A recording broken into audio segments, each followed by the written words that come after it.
Sakit Jantung Andalusia abad ke-10. Masa kemasan pengetahuan berkembang, tempat ilmu pengetahuan, seni, dan kebijaksanaan berpadu. Disinilah, pada bulan September, Abu Al-Qasim Al-Zahrawi, yang telah dikenal sebagai bapak bedah modern, lahir. Sejak kecil ia mendalami kebijaksanaan para cendekiawan kuno, didorong oleh rasa ingin tahu yang tak pernah padam untuk menyembuhkan. Tahun-tahun awalnya dibentuk oleh budaya intelektual Andalusia yang semarak, di mana setiap pertanyaan mengarah pada penemuan baru. Warisan Al-Zahrawi akan merevolusi dunia kedokteran. Karyanya menjadi tonggak utama pengetahuan bedah selama berabad-abad. Ketika aku dipercaya menjadi dokter Istana Cordoba, beban tanggung jawabku semakin besar. Setiap hari aku berhadapan dengan para bangsawan, para pejabat, dan rakyat yang datang dengan harapan agar rasa sakit mereka dapat terangkat. Aku selalu meyakini bahwa tugasku bukan sekadar menyembuhkan, tetapi juga menenangkan hati mereka. Bagiku, seorang tabib harus mendengarkan lebih dulu sebelum menyentuh, dan memahami sebelum mengobati. Dari pengalaman itulah, aku semakin yakin bahwa dunia kedokteran membutuhkan sesuatu yang lebih maju. Ilmu bedah saat itu masih dianggap kasar dan penuh bahaya, tetapi aku melihatnya sebagai jalan untuk menyelamatkan lebih banyak nyawa. Aku mengamati setiap luka dengan teliti, mempelajari perdarahan, memeriksa jaringan, dan dari semua itu lahirlah teknik-teknik baru yang kupraktikkan dengan hati-hati. Aku menemukan cara menjahit luka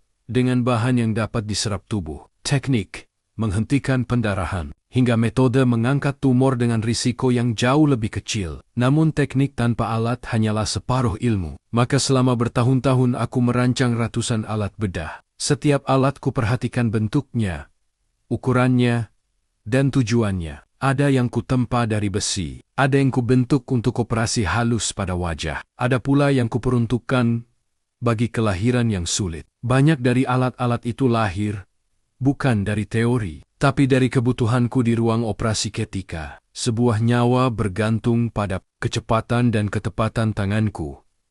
Namun di atas semua itu, yang paling kupegang erat adalah etika seorang tabib. Aku selalu mengajarkan bahwa siapapun yang memilih jalan ini harus mendahulukan keselamatan pasien di atas nama kehormatan atau kekayaan. Jangan pernah membiarkan kesombongan menguasai hati. Seorang tabib harus jujur, sabar, dan lembut. Karena tubuh yang kita sentuh, bukan sekadar tubuh itu adalah amanah. Pada akhirnya, aku mengumpulkan seluruh pengetahuan dan pengalamanku dalam buku Al-Tasrif. Kupersiapkan karya itu bukan untuk kejayaan diriku, tetapi agar ilmu ini dapat hidup lebih lama dariku. Aku berharap generasi setelahku dapat memahami bahwa bedah bukanlah tindakan brutal, tetapi perpaduan antara ilmu, keterampilan, dan kasih sayang. Jika hari ini dunia mengenalku sebagai bapak bedah modern, maka itu semua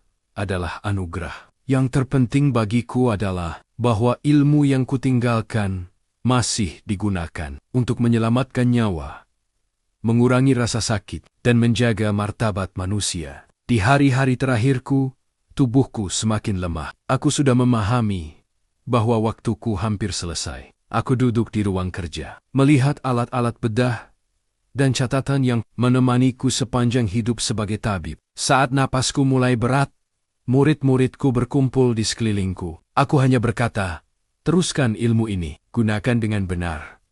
Tidak lama setelah itu, aku menutup mata dengan tenang. Perjalananku selesai, dan aku berharap apa yang kutinggalkan bermanfaat bagi banyak orang. Dan ingatlah satu hal, dalam pembedahan, pasien bukanlah objek. Mereka adalah manusia yang menitipkan nyawa di tangan kalian. Perlakukan mereka dengan rasa hormat dan kehati-hatian. Jika kalian ingin menjadi ahli bedah yang baik, belajarlah dengan tekun, berlatihlah dengan sabar, dan selalu jaga akhlak dalam setiap tindakan. Ilmu bedah bisa menyelamatkan banyak nyawa, tetapi hanya jika dilakukan dengan tanggung jawab dan hati yang bersih. Aku berharap generasi setelahku dapat membawa ilmu ini lebih jauh, lebih aman, dan lebih bermanfaat bagi umat manusia.